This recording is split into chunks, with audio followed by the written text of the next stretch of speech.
हम्म? आज हम चर्चा करेंगे कौटिल्य की परराष्ट्र नीति यानी अंतर्राज्य संबंध। देखिए, पिछली बार में हमने परराष्ट्र नीति के कुछ भाग बता दिए थे और शेष आज हम चर्चा कर रहे हैं। कौटिल्य ने परराष्ट्र नीति के दो स्वरूप बताए, एक सैद्धांतिक स्वरूप और एक व्यावहारिक स्वरूप।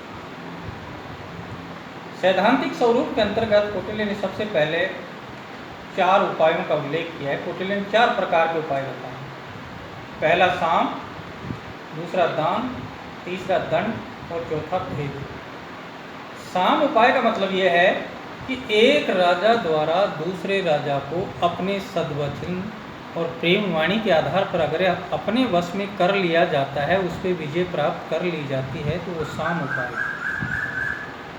यानी कौटिल्य ने दूसरे राज्यों को अपने राज्य को शक्तिशाली बनाने के लिए ये 4 प्रकार के उपाय बताए। यानी अगर कोई राजा दूसरे राज्य पर बजाय आक्रमण के उसको अपने व्यवहार के आधार पर अगर उस राज्य को अपने राज्य में मिला लेता है या उससे विजय प्राप्त कर लेता है, व्यवहार के आधार पर, प्रेम वचनों के आधार पर, सद्वाणी के आधार पर, तो उसे साम उपाय। दूसरा है दान। अगर एक राजा द्वारा दूसरे राजा को धन देकर या उस पर कर्ज को मुक्त कर कर अपने राज्य में उस राज्य को मिला लेता है, तो वो है दान उपाय। दंड, एक राजा द्वारा दूसरे राज्य पर आक्रमण करके उसको युद्ध में पराजित करके अगर अपने राज्य में मिला लिया जाता है, तो वो है दंड उपाय। भेद, ये चौथा उपाय है।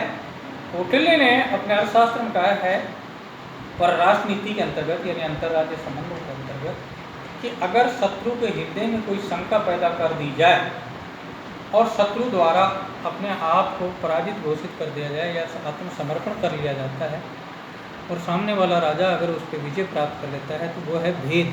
भेद का मतलब शंका पैदा करना। तो कौटिल्य ने अपनी परराष्ट्र नीति के अंतर्गत इन 4 उपायों का विस्तृत विवेचन किया है।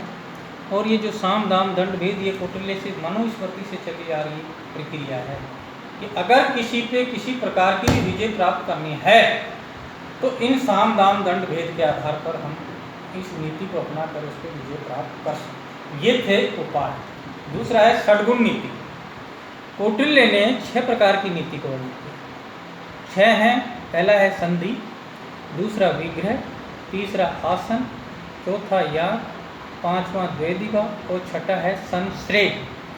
कौटिल्य ने अपनी परराष्ट्र नीति के अंतर्गत दूसरे राज्य से अगर संबंध स्थापित करना हो और उस पर विजय प्राप्त करना हो, तो सबसे पहले संधि नीति को अपनाएं। संधि का मतलब होता है 2 राज्यों में पारस्परिक मेल स्थापित हो जाना ही संधि नीति।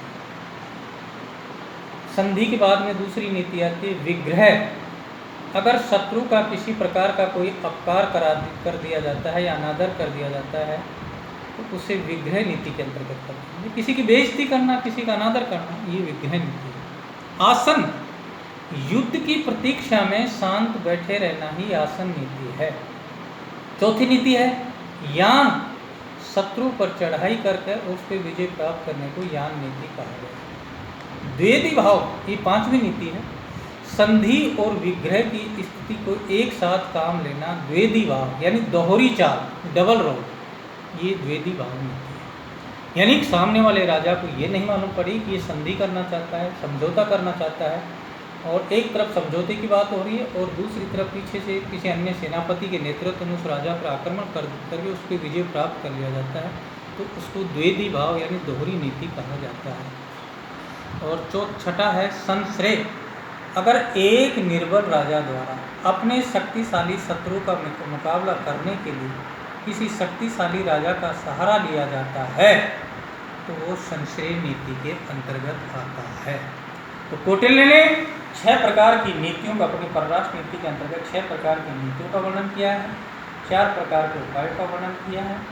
और आगे आ रहा है सैद्धांतिक स्वरूप के अंतर्गत मंडल सिद्धांत। देखिए, कौटिल्य ने मंडल सिद्धांत के अंतर्गत 12 राज्यों का वर्णन किया।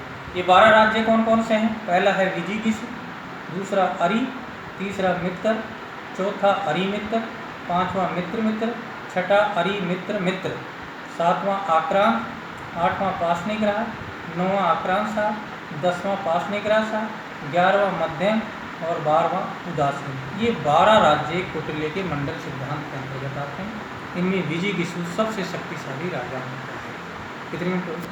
विजिगिसु इन 12 राज्यों में सबसे शक्तिशाली। विजिगिसु के आगे की सीमा में 5 राज्य होते हैं, जिनमें विजिगिसु के आगे की सीमा में स्थित राज्यों के नाम हैं अरि मित्र, अरिमित्र, मित्रमित्र, अरिमित्र, मित्र। और 4 राज्य पीछे की सीमा में होते हैं, आक्रांत, पाशनिग्राह, आक्रांतसार, पाशनिग्राहसार, और 2 तटस्थ राज्य होते हैं, मध्यम और उदासी। इस प्रकार ये 12 राज्य कौटिल्य के मंडल सिद्धांत के अंतर्गत आते हैं। इसका शेष भाग हम कल डिसाइड करें। कितनी